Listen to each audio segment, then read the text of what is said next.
So, you want to own a rental property? My name is Garrett Wong, owner of Upper Edge Property Management. In today's segment, I'm going to be continuing our discussion on our ideal dream team. We're going to speak today about the real estate lawyer. Let's dive right in. So, a lawyer, or more specifically, you've heard me say a real estate lawyer.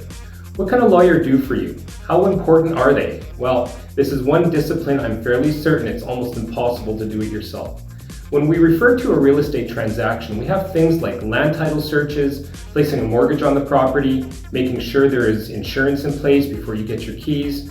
We also have trust conditions, dealing with the other side's lawyer, and registering you as the property owner at land titles after everything is done. And that's why I keep referring to a real estate lawyer rather than just a lawyer. We all know there are specialties in law no different than other industries, and it really wouldn't make sense for you to hire a litigation specialist to process the sale of your rental property. Yes, there's definitely lawyers out there who are experts in multiple disciplines, but like anything, make sure you ask the intelligent questions.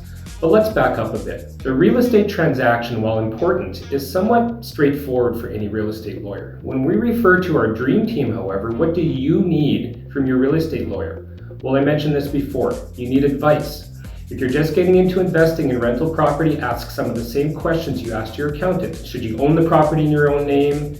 Should you create a corporation and the corporation owns the property? Should you have multiple corporations that own different properties? Is it worth it to spend money creating corporations? What is the best way to protect yourself? And by protection, we mean the liability kind. Also, at this point, what kind of real estate investor do you think you're going to be?